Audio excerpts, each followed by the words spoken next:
Greetings. I am Richard Feather Anderson, and I'm here to talk to you about evolving human consciousness with the help of the ancient Seventh Circuit Labyrinth, dowsing, and metaphysical or mystical meditations. I hope that many of you have had a chance to walk the labyrinth at the many dowsing conferences since the mid 80s in the West Coast Conference, either running them or walking them with a group or with a whole mob of people like we did. I think this was in 1991 on the Danville Village Green, back when the conferences were held there. Or you may have done it in some sort of organized way, like a Zen meditation walk. But however you have experienced the labyrinth, I don't think that we have really been realizing the full potential and getting all the benefits that we could out of the classic Seventh Circuit Labyrinth. So that's what I'm here to talk about, how to go beyond just merely calming our mental chatter, which is wonderful, how quickly the labyrinth can stop all the monkey mind and calm our minds, or shift us into the present moment, into the here and now, or relax us physically, emotionally, or to revive us and rejuvenate us, or to rebalance our bodies, or relieve all sorts of physical maladies, like the things that have been reported of reduction of headaches, relieving of headaches, or improving eyesight, or arthritis, or all sorts of different things. Just amazing miracles that have happened from people walking the labyrinths. Or as Sig Lonergan pointed out to me, and we did at the conferences, expanding, showing how the labyrinth can expand our energy fields or auras just from walking or running them, and inspire us with fresh insights. But I think there's a lot more to the potential to the labyrinth than that, and that's my theme for this presentation: how to utilize the mysteries of the labyrinth path as a journey through the chakras, and how we can use that to shift humanity out of a fear-based to a heart-centered way of living, which I think we can probably all agree is something that we desperately need in this time and age. To activate your inner holy grail, and to support the seven chakra visioning meditation, which Sig Lonergan devised and I have augmented and added to, and how to augment and support that with dowsing. So that's where we're going. So this talk will really be focusing on the connections between the seven circuits or rings or zones of the ancient Seventh Circuit Labyrinth and the seven chakras, which you hopefully are familiar with from yoga classes or from the Hindu chakra system. And these are the chakras that are in various parts of your body, associated with physical glands, hormone glands, and represent different, or are the seat to different states of consciousness. So that's what the main focus will be. And we'll be talking about this rather unique sequence through the chakras that the labyrinth path guides us through. You know, when you do the chakra, most people are familiar with doing the chakra meditations in a very linear way, starting with number one, the root chakra, and going up from the base of the spine, up the spine, the heart chakra, up to the seventh or crown chakra. And but the sequence through the labyrinth is not a linear one. It goes the third chakra, the second, the first, the fourth, the seventh, the sixth, the fifth, and the eighth is what I call the center. And there is an eighth chakra that is called the transpersonal chakra that sits about a hand width above the crown chakra, the top of your head. So I was introduced to this sequence by Sig Lonergan, who was a longtime member of ASD, Board of Trustees, moved to England, served as the president of the British Society of Dowsers, and he, in 1985, he introduced me to this unique sequence, and also mentioned that it had been known for quite a long time because a gentleman in Glastonbury, England, Jeffrey Russell wrote an article about this sequence back in 1948. And Sig added the ways to the connection to the chakras and suggested that I look at the seven circuits, look at all the possible connections to other things that come in seven, like seven colors of the rainbow and the seven chakras and other things.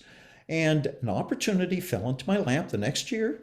In 1986, I was asked to provide an image of the labyrinth to represent the theme of the West Coast Dowsing Conference for 1986, Finding the Way. And then I said, hey, let's go further than just having an image on the program guide. Why don't we have some actual labyrinth out there for people to walk? And so that started the Labyrinth Research Project. We involved dowsing people before and after in taking that idea that Sig Lundgren had discovered that seemed like everybody who walks the labyrinth has their energy field or expanded 2 to 3 times. So we tested that, gathered a lot of data, and tested the theory of the association of the chakras with the circuits. And I had the perfect audience for this because most of the people at that conference were new to labyrinths. They'd never been there before. A lot of people thought they were rat mazes and all sorts of other things. And I didn't say very much about the labyrinths. I just said, go out and experience it. And then we interviewed people afterwards and got a lot of information. And I didn't mention anything about the correspondence between the chakras. I just let people tell me about it because I wanted to know if we had uninformed, unprejudiced, the people without any anticipation that, oh, you're supposed to have a chakra thing happen here. I kept silent about all of that and then just interviewed afterwards. And sure enough, I got a confirmation of what Sig was talking about. It certainly confirmed for me and made me a believer that there is a natural connection between the chakras. The chakras sometimes somehow get activated or your attention is brought to those different states of consciousness just from walking the path. And this got me really intrigued, and I'm still intrigued by it and going further. So that's what I'll be sharing here. So when I talk to people, you can see this person starting at what I call the mouth of the labyrinth. They're starting their way in, and you start in. If you count from the outside in there, you'll see that they're on the 1, 2, third band circuit of the labyrinth, and people would often stand there at the opening at the mouth, and I was standing back behind here with my clipboard ready to interview them and my camera around my neck to take pictures like this and all of that. And they would turn around and say, oh, what do I do? Oh, just put one foot in front of the other and stay between the lines. And you'll go all the way into the center and then turn around and come back on the same path. Oh, okay. And then they'd take a couple steps and say, oh, wait a minute, how long will this take? Can I get this in before lunch? And all sorts of questions like that came up. And then I realized, oh my goodness, those are all the kinds of issues or questions or concerns that are associated with the third chakra, the willpower center. Wow. And then people walked around and they turned from the third to the second chakra or the second circuit. And when they got out and I interviewed them, I started saying, well, what did you experience?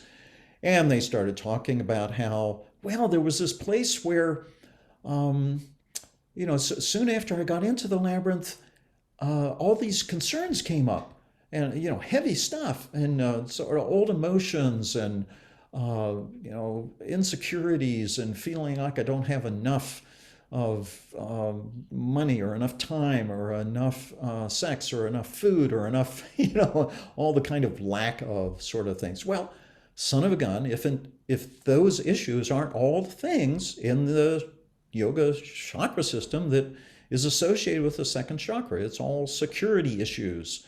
And then they would walk a little bit further and they would come from the second to the outermost path, the first path, and a lot of people would start running. It's the longest path, and they would just sort of take off running. I'm thinking, gosh, that is perfect.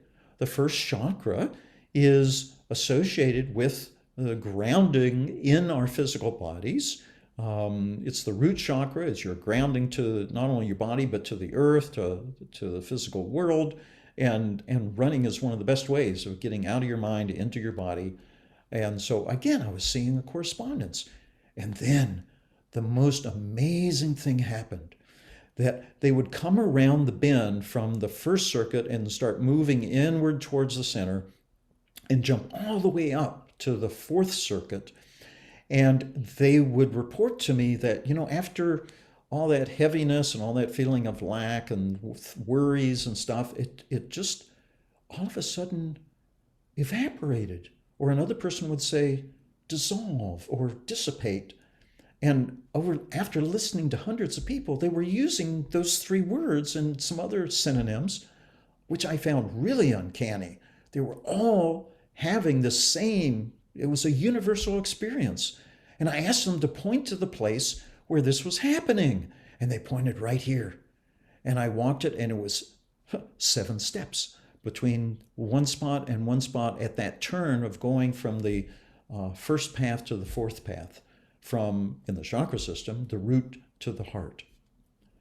And then they walk that path, and it takes them across the crossing from what I consider the outer labyrinth to the inner labyrinth, and they come brushing around the center. And I didn't get a lot of information. They didn't have a lot to report or share about what happened with the seventh, the sixth, and the fifth rings before they got into the center. I was very curious about that, and I thought, well,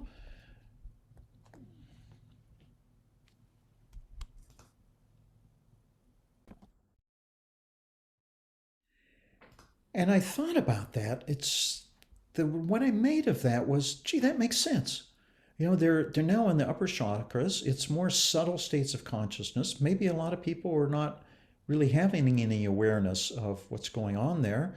Or maybe it was just too intimate and personal. So I just kind of accepted that. And so to sum up what I discovered when that Labyrinth project from 1986 to 89 was that, sure enough, there was a correspondence.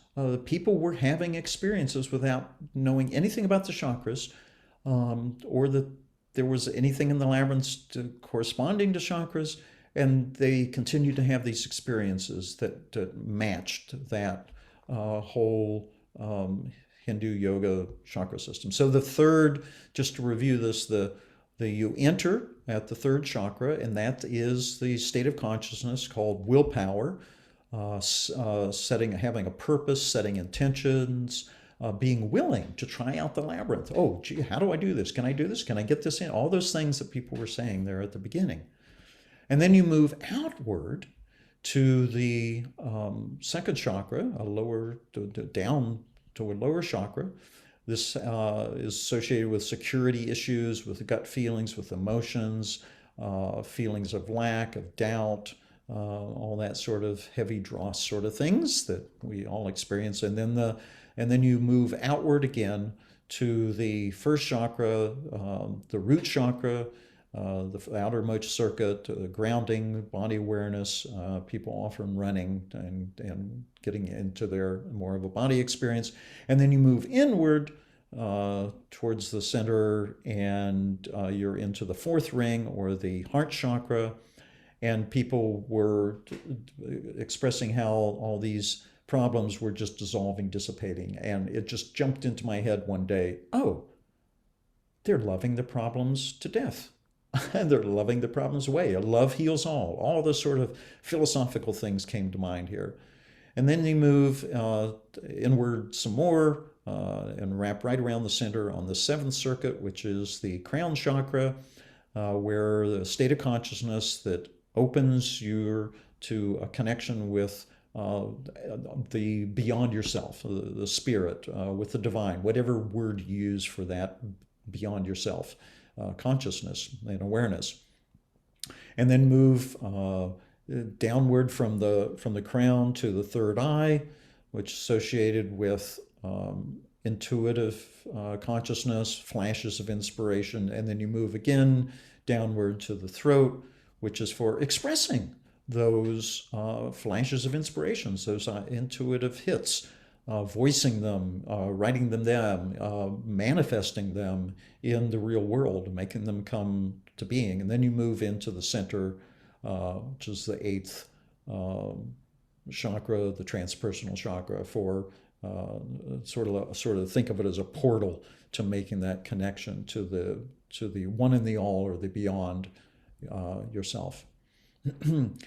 So this whole experiment did confirm that there were similar issues arising within all sorts of different people in the same parts of the labyrinth, and was all associated with the common correspondences to the Asian or Hindu system of the 7 levels of consciousness seated in the 7 chakras along the spine.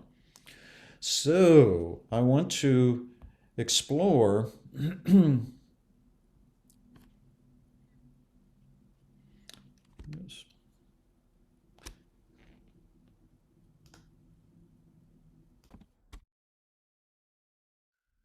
some of the things that I think explain what is going on here, what makes all of this possible, of these different going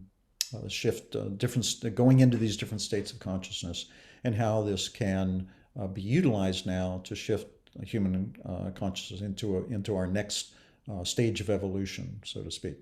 So we're going to explore first the energies imbued by the lines that form the path as a way to understand what the heck's going on here.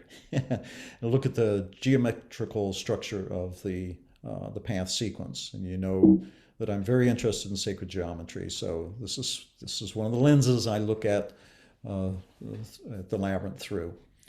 So here is an image of the 7th Circuit Ancient Labyrinth, and what I've done with this is to take the line that is going vertically through the crossing point, and you may not know that the labyrinth is created by 2 lines. So we're going to play with the design of the labyrinth, the structure of it, which is these 2 lines, and use the Asian concept of yin-yang theory, the polarity between yin and yang, to understand something about those experiences that people were telling me about walking the labyrinth. So the vertical line at the crossing, I'm coloring red. And that is because the vertical or primal verticality in metaphysics is traditionally associated with yang energy and with red color, and with creative actions, or just creativity in general. And then the other line, which goes horizontally through the crossing, I colored that blue, again, a traditional association with the yin energy, with receptivity. And so look at this image for a moment and see if you can find, there's only one path that is bordered, that walks between 2 blue lines. Everywhere else, it's a blue line on one side and a red line on the other. See if you can find that. I'm going to shade that in green, and also see if you can figure out, count the circuits, which chakra is that associated with. So here's the answer. It's the 4th circuit. The 4th circuit goes between 2 yin or receptive lines. So let's look to the I Ching, the Chinese Book of Wisdom, really the basis of everything Chinese in their culture. And the Book of Wisdom starts with a hexagram, a image of 6 lines that are all yang lines. And that's called the creative. And then the second hexagram is called the receptive, and it's all yin lines. So totally 100% yin is referred to as the receptive or receptive energy. And so what this suggests to me, for what the labyrinth is suggesting to us, is that since the heart path, the 4th ring, the 4th chakra heart path through the labyrinth is bordered, framed, held by 2 yin lines, it's suggesting to get into our heart space, we need to get into a receptive state of mind.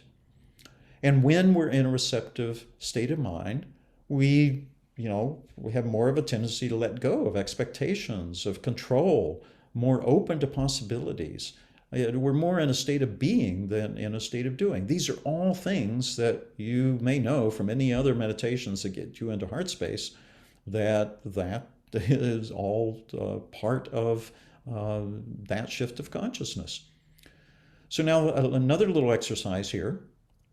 To find the areas, there are two areas where where the path goes between two yang lines. You have a red line on either side of you, and see if you can find that and which chakras that's a part of. And here's the answer to that. It's at the entrance and at the center. Wow. So this tells us a lot about what people were doing as they stood at the mouth of the labyrinth, and how do I do this, and what do I do, and all other kind of stuff. That is yang energy. That's willpower. That's setting intentions, exerting physical effort. Am I going to walk this or not? And it's very similar to the beginning of life. We have to push to get here out of our mother's womb. At the end, we have to take action as well. We have to will ourselves to let go and to leap beyond into the great mystery. So the beginnings and endings of life, the birth and death of life, require yang energy. And the labyrinth is telling that. So I just find this fascinating that so much of philosophy is embedded here in the structure and the geometry of the labyrinth. And then another thing to look at is the crossing and the relationship of the heart path to this place where the two lines, the yin and yang lines, cross. And the heart path, when we walk the heart path, it guides us from one side of that crossing to the other. So it's like so I think of it as a threshold, the threshold of a portal, a doorway, going from outside to inside, just like any other doorway. But this doorway is going from the outer labyrinth of the lower chakras to the inner sanctum or sanctuary of the labyrinth to the upper chakras. So the heart path literally takes us from one sort of realm, the outer realm, into the inner realm. So here I've colored the outer labyrinth so you can see that with yellow, and the inner labyrinth with the violet, and the heart path showing you how you get from the outer to the inner along with that, and then the two totally yang areas at the beginning and the end or the midpoint, but when you get to the center. So the heart path location sets up much of the experiences that we have when walking the labyrinth. So in case you have not discovered this, I'm just sharing that with you to give you more understanding of how amazing this ancient seven circuit labyrinth is. The structure of the path provides the appropriate energy at every step of the way. In the entry, the third chakra, we're using willpower energy to set intentions, to decide what kind of labyrinth walk to do. Are we going to focus on a particular issue or question, like at a problem-solving kind of thing, or for insight, visioning meditation, or are we just going to decide to go and see what happens and be open to whatever happens? And the heart path surrounded by the yin energy to assist with the relaxing and being receptive and opening to be able to get into that very special compassionate heart space energy. So the next thing I want to do, sort of continuing in this vein, is to explore the key role of that fourth circuit, the heart path, in terms of a transformative power, to help explain the transformative power of the labyrinth. And of course, with understanding, then you can more consciously use that for your own benefit and your own evolution of your consciousness. So to do that, starting in the 80s, I started making up all sorts of geometrical models. I wanted to look at the path of this journey in various different ways to understand the miraculous things that people were experiencing. So I converted the sequence into a bunch of different three-dimensional geometrical models, and this first one on the left was made out of ping pong balls, colored ping pong balls. And this is a drawing that is actually easier to see than the 3D model was. So what I did here, sort of by uh, how I converted this two-dimensional labyrinth into this three-dimensional thing, was that I was playing around with, well, when you walk in, you, on the third path, then you go outward to the second, outward to the first. Oh, okay, so that's sort of like a foundation. And the things that go on there in terms of the shifts from different states of consciousness um, also seemed to me like a preparation. So it's sort of like the foundation for the whole experience of going through the labyrinth. So I made it like a foundation. The three, a triangle of three ping pong balls representing the third, second, and first circuits is sort of the base of the whole thing. And then uh, when from there you come around on the first circuit, and then you move inward dramatically on the fourth and inward on the seventh. So that I depicted as moving upward. And so I put the heart chakra as a ping pong ball, a green one, at the apex at the top of a little tetrahedral, little pyramidal tetrahedral shape there. And by the way, the difference between a pyramid and a tetrahedron has a triangular base like this, pyramid has a square base. But a lot of people, this reminds us of pyramidal type forms, which it is. It's just a tetrahedral type. And then the next thing that happens after you come around and cross the cross, the threshold, so to speak, into the inner labyrinth, you go around the seventh, and then you start moving outward again. So on the sixth, the fifth path, and so I showed that again as another triangle, sort of on the level at the top of this upside down tetrahedron that shares the apex with the heart chakra. So again, it showed me how central the heart path is to this entire journey. It is really a big part of the story here. And then I showed the eighth transpersonal chakra at the center of the labyrinth at the top, sort of sitting right in the little spot, the little depression in between this triangle of the 7, 6, and 5. Okay, so that was one model. And then I looked down, and then here's an image to help you visualize how the fourth chakra, the heart path in the two-dimensional model corresponds to the single ping pong ball sort of pivoting the triangle above and below of the lower chakras and upper chakras. Okay?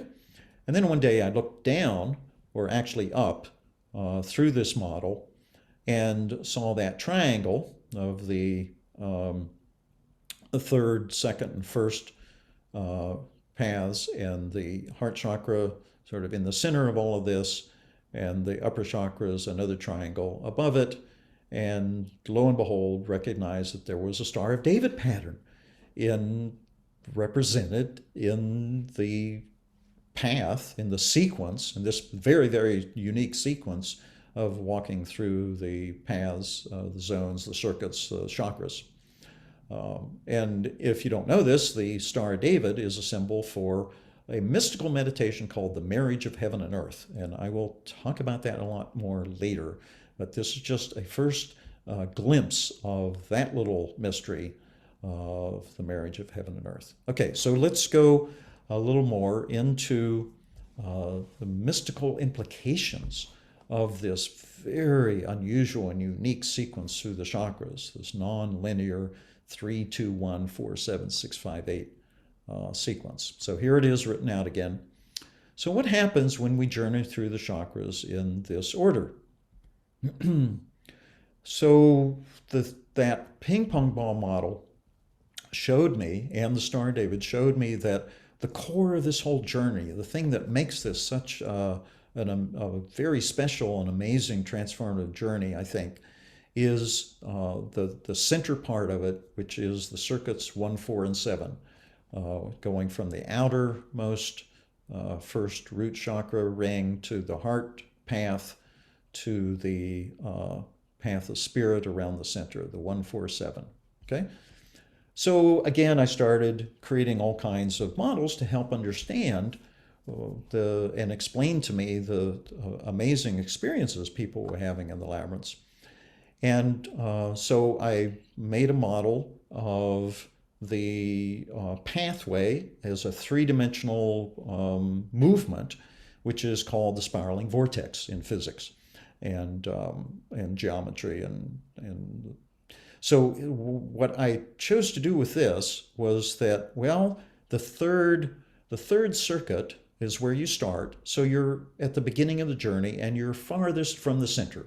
So I will put that on this vortex, which you may also recognize as a donut shape. So I put it on the equator, so to speak, of the donut. And and then because you're moving, I put the third path there, right? And colored it yellow in association with the willpower chakra. And then because we move outward, I was thinking of that just as I did with the ping pong model.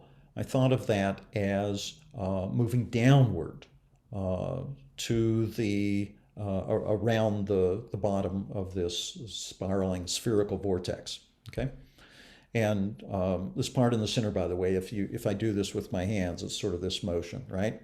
You're going down through the hole in the center, you're going out, down the hole of the donut and around the side. Okay, so I started at the equator and moved downward, representing moving outward to the second chakra, and then the first chakra, which is the base chakra, the root. So that made a lot of sense to have that at the bottom. And then once you're at the outermost ring, you start moving inward. Once you've moved outward, 3, 2, 1, you start moving inward. And the path takes you up through from the first to the root chakra to the fourth path, the heart path, heart chakra, up to the crown. And then you move outward again. So I put that up through the hole of the donut and then continued the modeling and showed the movement going outward again as going down. And so we're going from the 7th to the 6th to the 5th and back to where we started.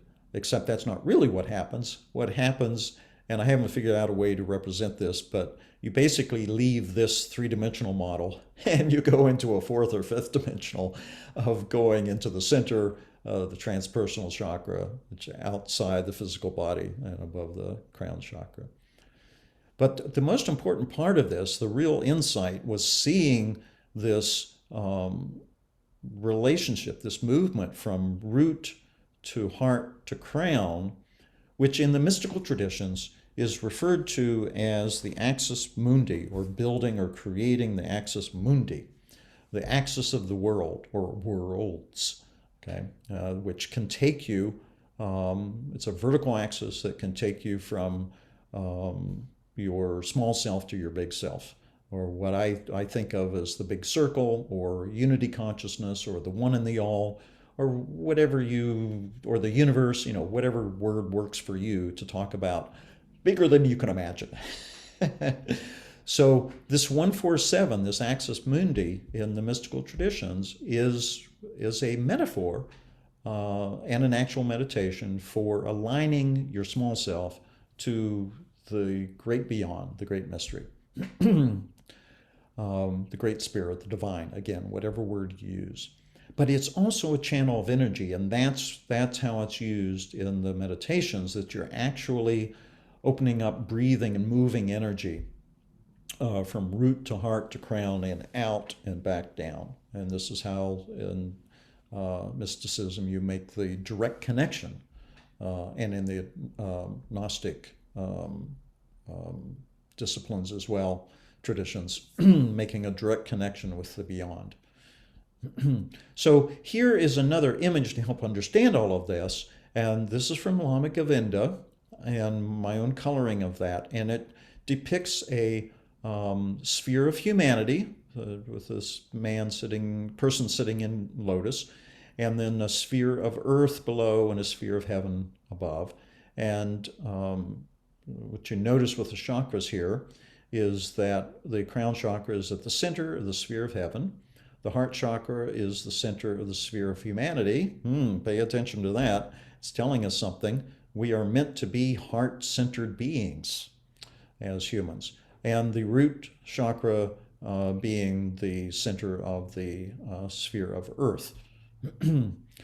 Now, we need to unpack this a little bit because these words, heaven and earth, don't mean sky and dirt. That's not what they're talking about. They are metaphors.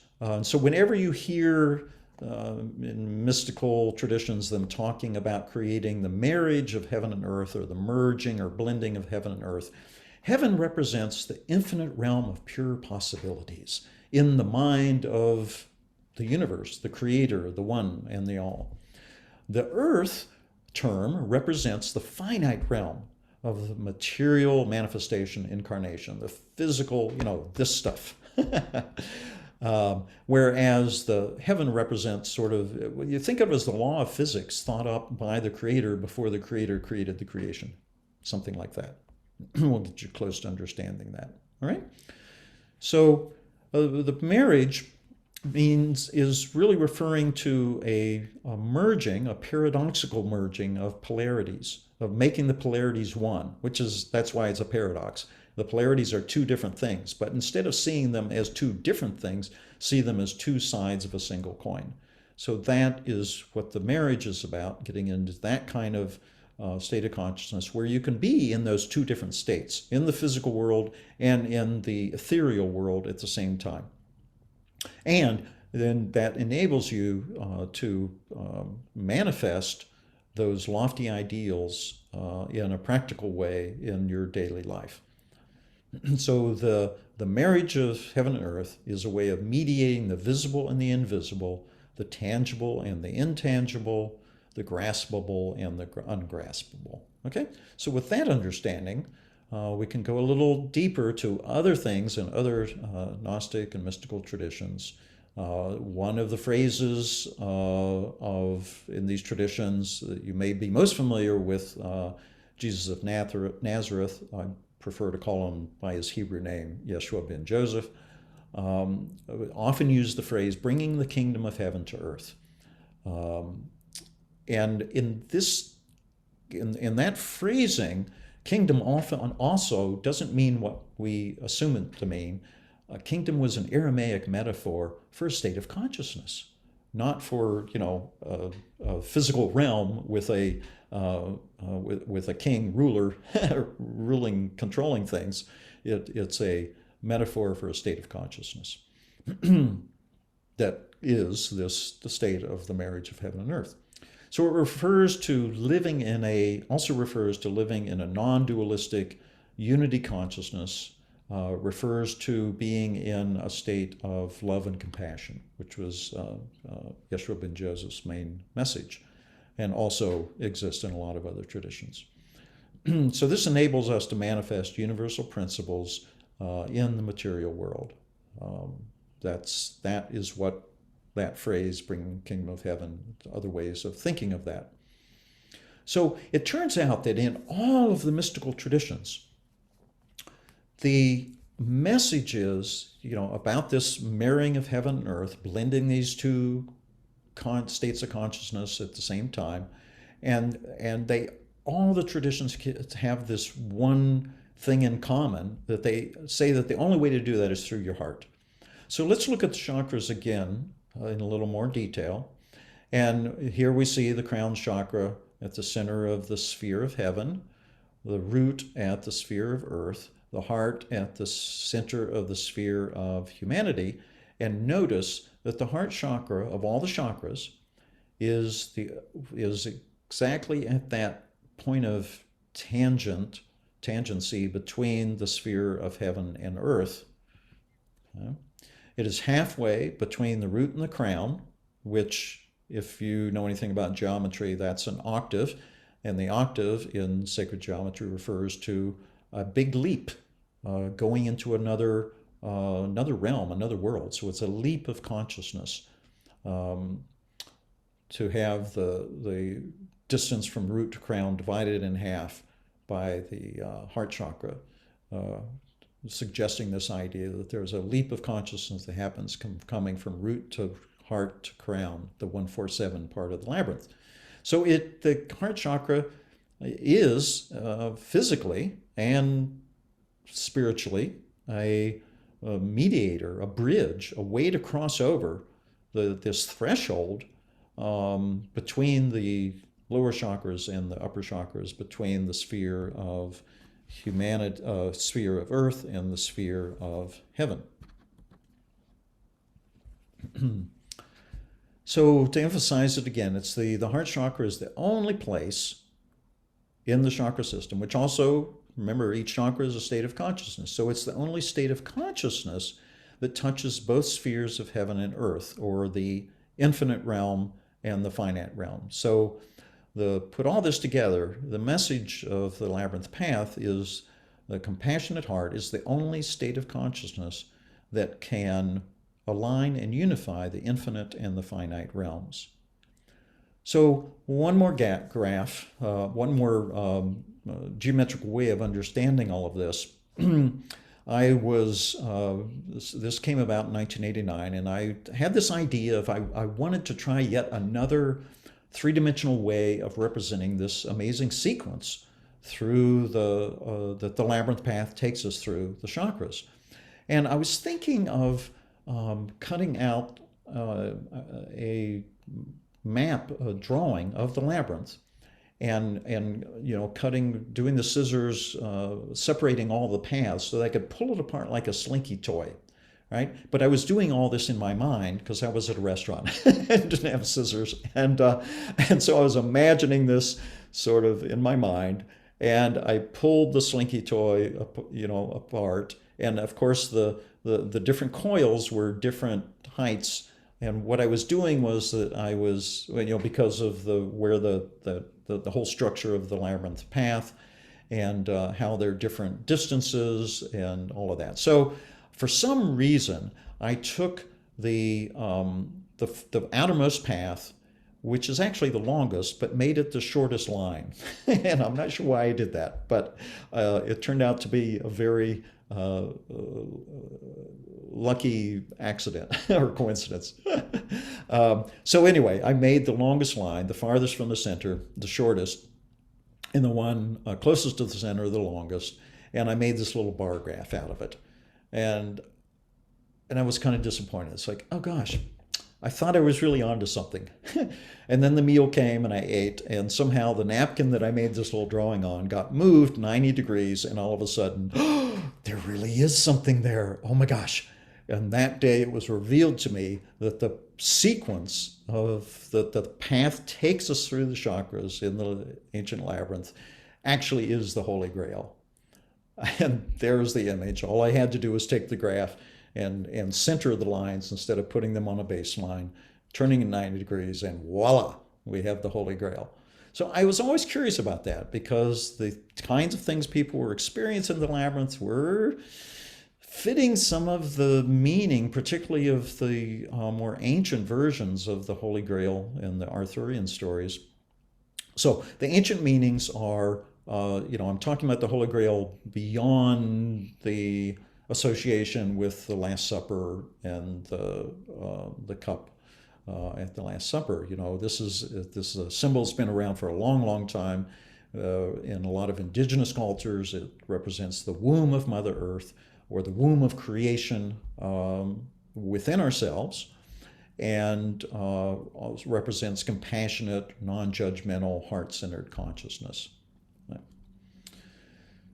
So there's the Grail, and making a connection with the Arthurian legends and the Grail quest. And I have been very fortunate to have heard some of the ancient versions of the Arthurian legends, those that existed thousands of years before the Romantic tales that most of us are familiar with. And in those stories, King Arthur is a philosopher king. He's what I would call a sacred ruler, an honorable leader, an avatar, a perfected human, a peacemaker, an earth lover, and a geomancer, which is my role in life. And as a geomancer, Arthur was responsible, and his main responsibility was to maintain the fertility of the land so that there was enough food for everybody, which would create peace and prosperity and abundance for everyone in a harmonious society. So that is what comes out of the old versions, the ancient predecessors of the Arthurian story. And then the Grail quest happens because all of that falls into discord. The harmony between the knights and Arthur and Guinevere and Lancelot and all of that is broken up, and they enter a period that is called the Wasteland, where Mother Earth stops giving.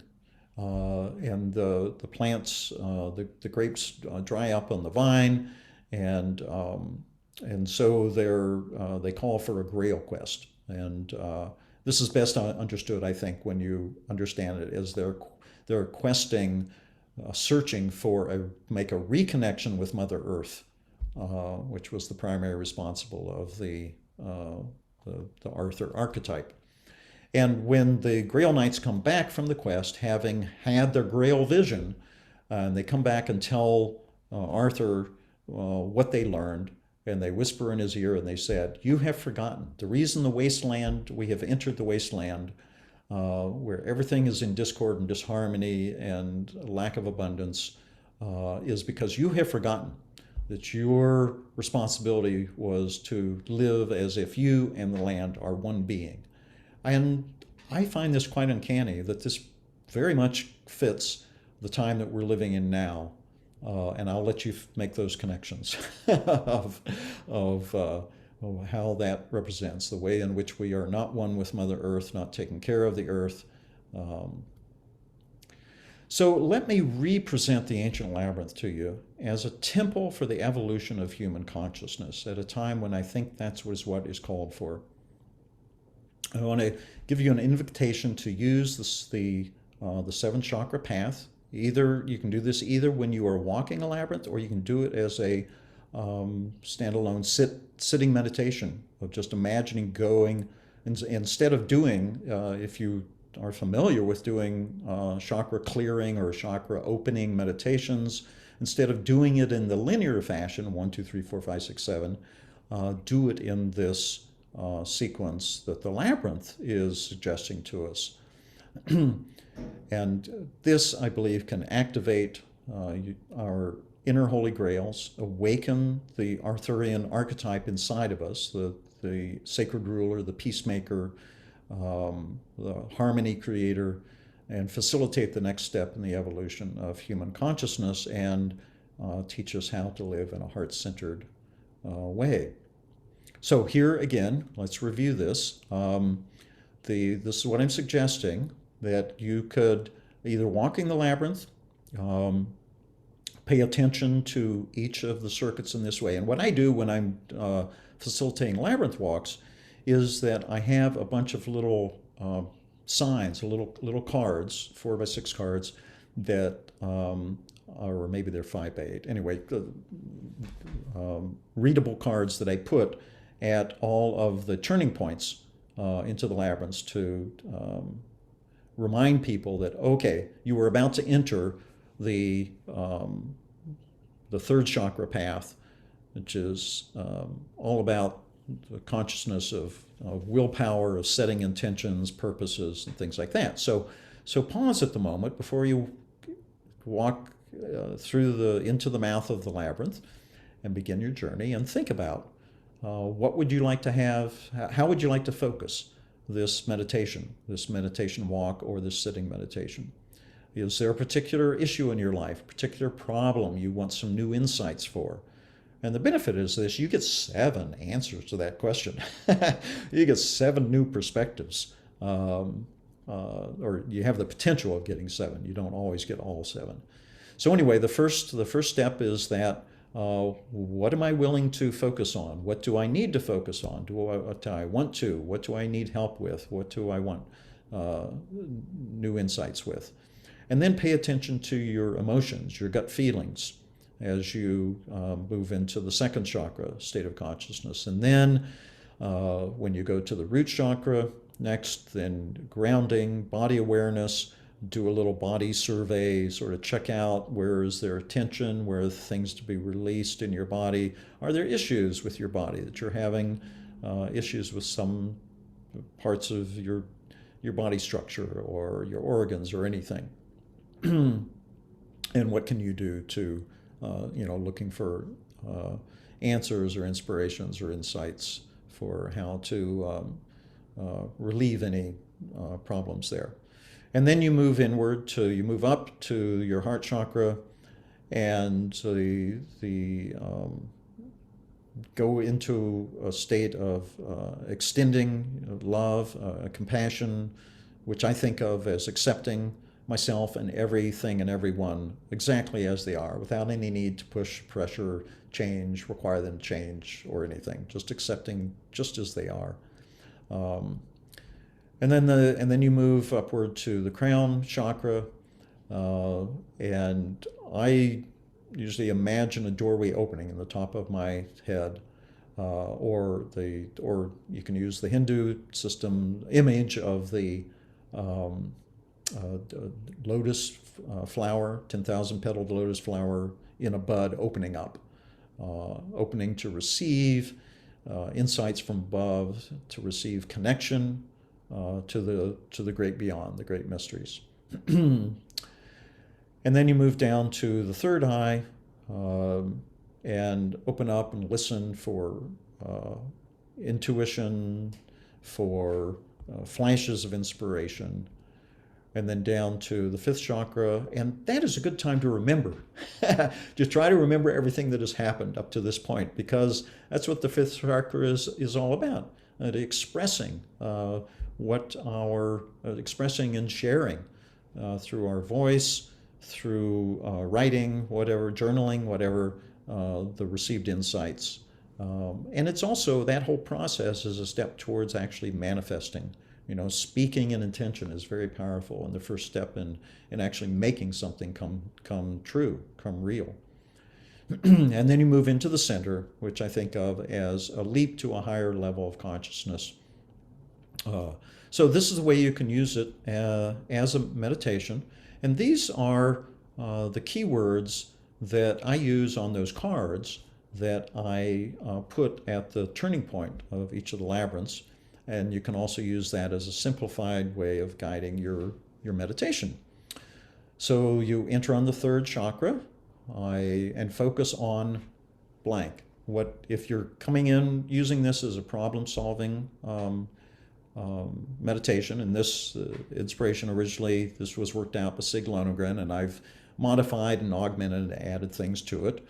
But it's a combination of Sig and I that I'm presenting here.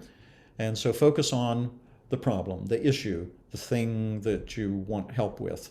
Or just say, I'm willing to have whatever experience comes to me today. The key word for the second chakra, feel. Get in touch with your emotions. For the first chakra, it's physical, body sensing. So where does this issue touch me? The fourth chakra, you could use the word love or embrace or accept as a key word. For the seventh, it's asking for help. A single word would be prayer.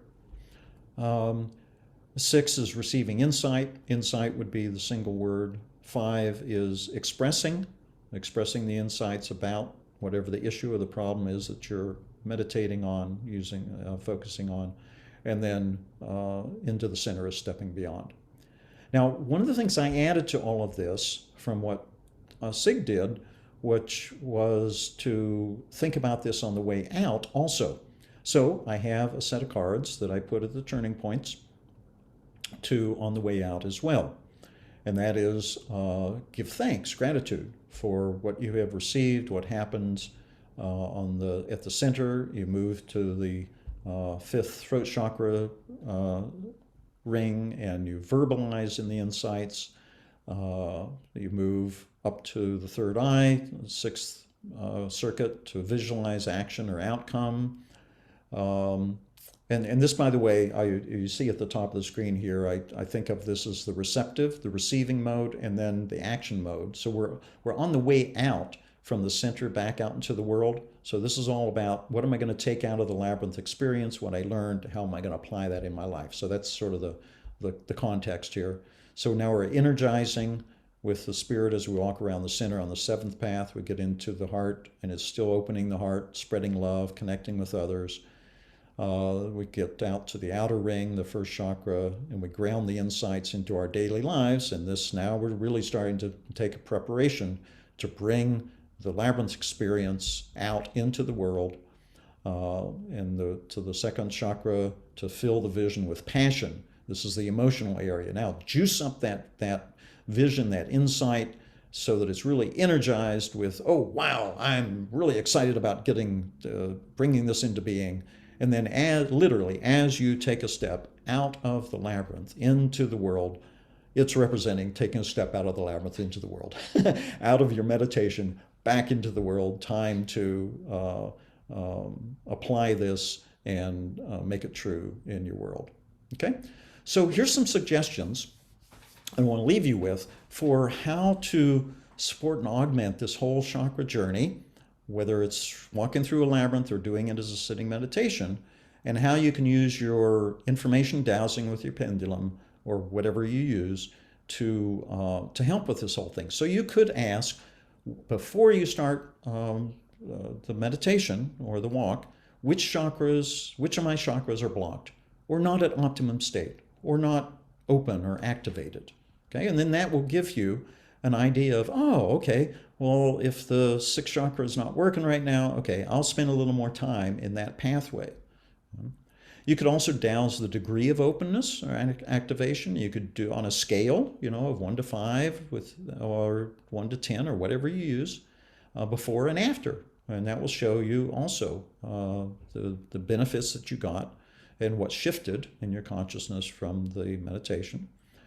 And as I say, linger or pay more attention to the compromised chakras that you got from the dowsing. So this is a way to get more out of that walk. So try that, see if it works for you. And then I also have, I always like to leave with additional resources for people that get excited about this, as I have. And if my passion and excitement for this is infectious in a good way, you can go to my website, richardfeatheranderson.com, very easy to remember. And there's a bunch of different videos of other talks like this and booklets available there on the store page of the website. And I redid in the last year, redid the website, and it's now all self-serve, PayPal, downloadable PDF booklets, and a link to the videos on my private YouTube channel. So you do no more sending stuff in the mail. You can just get it immediately from going there. And there are a bunch of different subjects there. I will bring your attention to, there's a longer version of this talk I gave several years ago called Using Labyrinths for Humanity's Conscious Evolution. And if you want a little more detail, there are things I covered today that are not in that talk. The two of these will give you more of the whole story of why labyrinths work as spiritual tools and how to use them. There's also an expanded booklet there called A Book of Labyrinth Essentials, and that has that whole page of the chakra meditations and the keywords and everything. So if you didn't catch that in the while I had that up, you can get it there and a lot more information as well. And then, of course, there's all sorts of other topics because I'm interested in geomancy and earth energies and earth acupuncture and sacred geometry and feng shui and regional geomancy and earth cycles and yada, yada. So go to my website and you can get a lot more information there on displayed on the pages, and also the different sources that you can acquire. So thank you very much for your attention and for coming along on this journey. And I hope you start taking applying some of this in your own journey through the ancient Seventh Circuit Labyrinth. Thank you very much, and blessings to you all. May we evolve in our consciousness and make this a better world. Thank you.